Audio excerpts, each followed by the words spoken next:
ಪರಿಷತ್ತಿನ ಷಟ್ಸಪ್ತಿ ಕಾರ್ಯಕ್ರಮವನ್ನು ಹಮ್ಮಿಕೊಂಡಿರುವಂಥ ಈ ಸಂದರ್ಭದಲ್ಲಿ ವೇದಿಕೆಯ ಮೇಲೆ ಉಪಸ್ಥಿತಿರುವ ಎಲ್ಲ ಗಣ್ಯರೇ, ನೆರೆದಿರುವ ಭಕ್ತ ಮಹಾಶಯರೇ, ತಾಯಿಯಂದಿರೇ, ಇದುವರೆಗೂ ಕೂಡ ಸವಿಸ್ತಾರವಾಗಿ ಎಲ್ಲರೂ ಮಾತನಾಡಿದ್ದಾರೆ. ಅದರಲ್ಲೂ ವಿಶೇಷವಾಗಿ ವೆಂಕಟರಾಮಜಿಯವರು ಸುಮಾರು ಸುದೀರ್ಘವಾಗಿ ವಿಶ್ವ ಹಿಂದೂ ಪರಿಷತ್ ಬಗ್ಗೆ ಮಾತನಾಡಿದ್ದಾರೆ. ನನಗನ್ನಿಸ್ತು, ಈ ಭಾಷಣ ಯಾಕೆ ಬೇಕು ಅಂತಂದರೆ 1,00,000 ಜನ ಇರಬೇಕು. ಅವ್ರು ಭಾಷಣ ಮಾಡೋಕ್ಕೆ ಕೇಳಬೇಕಾದ್ರೆ 1,00,000 ಜನ ಇದ್ದಾಗೆ ಅದು ಪರಿವರ್ತನೆ ಆಗಿದೆ ಅನ್ನೋ ಮಾತನ್ನು ಅವ್ರು ಕೂತ್ಕೊಂಡು ತಕ್ಷಣ ಹೇಳಿದೆ ನಾನು. ಯಾತಕ್ಕೋಸ್ಕರ ಅಂತಂದರೆ ವಿಶ್ವ ಹಿಂದೂ ಪರಿಷತ್ತು ಇವತ್ತು ಷಟ್ಸಪ್ತಿ ಕಾರ್ಯಕ್ರಮ ಮಾಡ್ತಾಯಿದ್ವಿ. ಈ ಷಟ್ಸಪ್ತಿ ಕಾರ್ಯಕ್ರಮದ ಉದ್ದೇಶ ಏನು ನಿಮಗೆಲ್ಲ ಗೊತ್ತಿರಬೇಕು ಅಂತ ಅನ್ನಿಸ್ತದೆ. ನಮ್ಮ ಮನೆಯಲ್ಲಿ ಹಿರಿಯರಿಗೆ 60 ವರ್ಷ ಆದಾಗ ಷಟ್ಸಪ್ತಿ ಕಾರ್ಯಕ್ರಮ ಅಂತ ಮಾಡ್ತೀವಿ. ಆ ಷಟ್ಸಕ್ರಮ ಯಾತಕ ಮಾಡ್ತೀವಿ ಅಂದರೆ ಮನೆಯಲ್ಲಿ ಶಾಂತಿ, ನೆಮ್ಮದಿ ಮತ್ತು ನಮ್ಮ ಮನೆಯಲ್ಲಿ ಯಾವುದೇ ವಿರೋಧ ತೊಂದರೆ ಆಗ್ತಿರಲಿ ಅಂತೇಳಿ ಆ ಷಟ್ಸಪ್ತಿ ಕಾರ್ಯಕ್ರಮವನ್ನು ಮಾಡ್ತಾಯಿದ್ದೀವಿ. ನನಗನ್ನಿಸ್ತದೆ ಈಗ ಇವತ್ತು ಏನು ಷಟ್ಸಪ್ತಿ ಕಾರ್ಯಕ್ರಮ ಮಾಡ್ತಾಯಿದ್ದೀವಿ, ಇವತ್ತು ವಿಶ್ವ ಹಿಂದೂ ಪರಿಷತ್ತವರು ಇನ್ನು ಮುಂದೆ ನಮಗೆ ವಿಶ್ವ ಹಿಂದೂ ಪರಿಷತ್ ನಮಗೆ ಶಾಂತಿ, ನೆಮ್ಮದಿ, ಸುಖ ಕಲ್ಪಿಸಿದೆ ಅನ್ನೋ ಮಾತನ್ನು ಕೂಡ ಸಂದರ್ಭದಲ್ಲಿ ಹೇಳೋಕ್ಕೆ ಇಷ್ಟಪಡ್ತಾ ಇದ್ದೇನೆ. ಆ ರೀತಿಯಾಗಿ ಒಂದು ಷಟ್ಸಪ್ತಿ ಕಾರ್ಯಕ್ರಮವನ್ನು ಹಮ್ಮಿಕೊಂಡು ಎಲ್ಲರೂ ಮಾತನಾಡಿದ್ದಾರೆ. ಬಹುಶಃ ಒಮ್ಮೆ ಇಲ್ಲಿ ಟಿ.ನರಸೀಪುರದಲ್ಲಿ ಒಂದು ದೊಡ್ಡ ಕಾರ್ಯಕ್ರಮ ಆಯಿತು, ವಿಶ್ವ ಹಿಂದೂ ಪರಿಷತ್ ಕಾರ್ಯಕ್ರಮ. ಎಲ್ಲ ರಾಜಕೀಯ ವ್ಯಕ್ತಿಗಳು ಇದ್ದರು, ದೊಡ್ಡ ದೊಡ್ಡವರೆಲ್ಲ ಇದ್ದರು.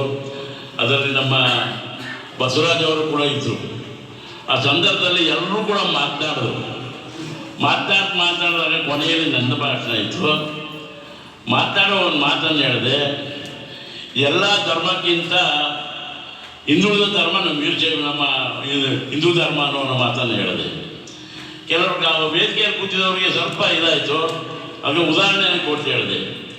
ಯಾವ ರೀತಿ ಧರ್ಮವನ್ನು ಕಾಪಾಡಬೇಕು ಅಂತಂದರೆ, ನಾವು 8 ವರ್ಷದ ಹುಡುಗ ಆಗ ಆ ಸಂದರ್ಭದಲ್ಲಿ ಹಿಂದೆ ಅಮೇರಿಕಾದಿಂದ ಬಂದು ರೈತರಿಗೆ ಗೋಧಿ ಕೊಟ್ಟು ನೀವು ಬಾವಿ ತೆಗೀರಿ, ಅದು ಮಾಡಿ ಇದು ಮಾಡಿ ಅಂತ ಹೇಳಿ ಅವರಿಗೆ ಏನು ಗೋಧಿಯ ಮುಖಾಂತರ ಅವ್ರ ಧರ್ಮವನ್ನು ಯಾಕೆ ಕಾಪಾಡಿದ್ರು ಅಂದರೆ, ಬಹುಶಃ ಒಬ್ಬ ವ್ಯಕ್ತಿ ಒಬ್ಬ ಮೀಡಿಯ ಬಂದವರು, ಅಮೇರಿಕಾದಿಂದ ಬಂದಂಥ ವ್ಯಕ್ತಿ ಕ್ರಿಶ್ಚಿಯನ್ ಧರ್ಮದವರು ಬಹುಶಃ ಯಾವ ರೀತಿ ಹಳ್ಳಿಗಳಲ್ಲಿ ಅವ್ರ ಧರ್ಮವನ್ನು ಪ್ರಚಾರ ಮಾಡಿದ್ರು ಅಂತಂದರೆ, ಈಗ ಬನ್ನಿ ಎಲ್ಲ ಅಕ್ಕಪಕ್ಕ ಎಲ್ಲ ಚರ್ಚ್ಗಳಿದ್ದಾವೆ, ಒಂದೊಂದು ಹಳ್ಳಿಗಳಲ್ಲೂ ಕೂಡ ಒಂದೊಂದು ಚರ್ಚ್ ಮಾಡಿದ್ದಾರೆ.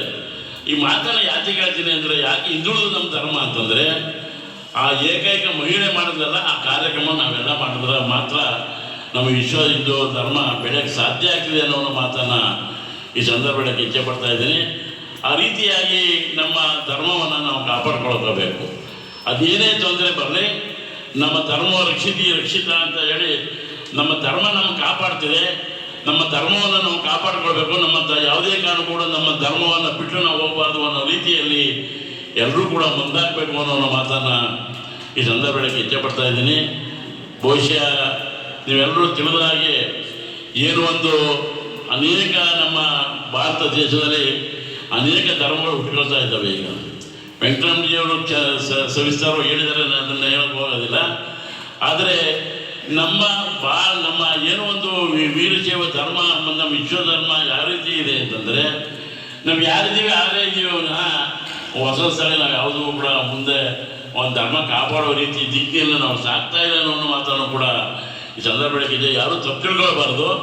ನಮ್ಮ ಧರ್ಮವನ್ನು ಕಾಪಾಡಬೇಕಾದ್ರೆ ನಾವು ಏನೇ ಕಷ್ಟಪಟ್ಟರು ಸರಿ ನಮ್ಮ ಧರ್ಮವನ್ನು ಕಾಪಾಡಬೇಕು ಅನ್ನೋ ಮಾತನ್ನು ಈ ಸಂದರ್ಭದಲ್ಲಿ ಇಚ್ಛೆಪಡ್ತಾ ಇದ್ದೀನಿ. ಬಹುಶಃ ಎಲ್ಲ ಧರ್ಮದ ರೀತಿಯಲ್ಲಿ ನಾವು ಕೂಡ ಅದೇ ರೀತಿ ಪಾಲಿಸಬೇಕು. ಆ ಪಾಲಿಸಿದಾಗ ಮಾತ್ರ ನಮ್ಮ ವೀರಶೈವ ಅಂತ ನಮ್ಮ ಏನೋ ಒಂದು ಈ ವಿಶ್ವ ಹಿಂದೂ ಧರ್ಮ ಉಳಿದಿದೆ ಅನ್ನೋ ಮಾತನ್ನು ಈ ಸಂದರ್ಭಕ್ಕೆ ಇಚ್ಛೆಪಡ್ತೀನಿ. ವಿಶ್ವ ಹಿಂದೂ ಧರ್ಮ ಅಂತ ಹೇಳ್ತೀವಿ, ವಿಶ್ವ ಹಿಂದೂ ಧರ್ಮ ಅಂತ ಹೇಳ್ತೀವಿ. ಈಗ ನಾವು ಎಲ್ಲರೂ ಹೋದರೂ ಕೂಡ ಈಗ ನಮ್ಮ ವೆಂಕಟರಾಮಜಿ ಹೇಳಿದ್ರು, ಏನೋ ಒಂದು ಶ್ರೀರಾಮ ಜನ್ಮಭೂಮಿಯಲ್ಲಿ ಶ್ರೀರಾಮ ದೇವಸ್ಥಾನ ಕಟ್ಟಿದ್ದು ಮತ್ತು ಕಾಶಿಯಲ್ಲಿ ಮಾಡಿದ್ದು ಎಲ್ಲರ ಬಗ್ಗೆ ಮಾತಾಡ್ತೀವಿ.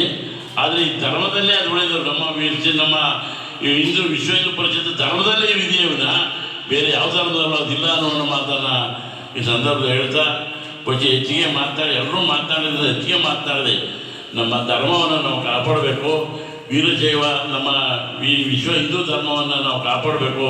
ನಮ್ಮ ಧರ್ಮದಲ್ಲಿ ಏನಿದೆ ಅದನ್ನು ತಿಳ್ಕೊಂಡು ನಾವು ನಮ್ಮ ಧರ್ಮದ ರೀತಿಯಲ್ಲಿ ನಡ್ಕೋಬೇಕು ಅನ್ನೋ ಮಾತನ್ನೇ ಸಂದರ್ಭ ಹೇಳ್ತಾ, ಈ ಅನ್ಯ ಧರ್ಮಗಳು ನಿಮಗೆ ಅವರು ಇಲ್ಲವಾದ ಅಂಶಗಳನ್ನು ತೋರಿಸಿ ಬೇರೆ ಅವರ ಧರ್ಮಕ್ಕೆ ಅವ್ರು ಸೇರಿಸ್ಕೊಳ್ತಾ ಇದ್ದಾರೆ. ಬಹುಶಃ ನೀವು ಯಾರು ಕೂಡ ಒಬ್ಬರನ್ನ ಬೇರೆಯವ್ರನ್ನ ನಮ್ಮ ಯಾರನ್ನೂ ಸೇರಿಸೋದು ಬೇಡ, ನಮ್ಮ ಧರ್ಮವನ್ನು ನಾವು ಕಾಪಾಡ್ಕೊಳ್ಳೋಣ ಅನ್ನೋ ಮಾತನ್ನು ಈ ಸಂದರ್ಭದಲ್ಲಿ ಹೇಳ್ತಾ, ನೀವೆಲ್ಲರೂ ಕೂಡ ಇವತ್ತು ದಿವಸ ಹೇಳಿದ ಷಟ್ಪದಿ ಕಾರ್ಯಕ್ರಮದಲ್ಲಿ ಸುಖ, ಶಾಂತಿ, ನೆಮ್ಮದಿ ನಮ್ಮ ಧರ್ಮಕ್ಕೆ ಬರಲಿ ಅನ್ನೋ ಮಾತನ್ನು ಹೇಳಿ ನಿಮ್ಗೆಲ್ಲರೂ ಒಳ್ಳೆ ಮಾಡಿದ್ದೇನೆ ನಾನು ಮಾತು ಮುಗಿಸ್ತಾ ಇದ್ದೀನಿ.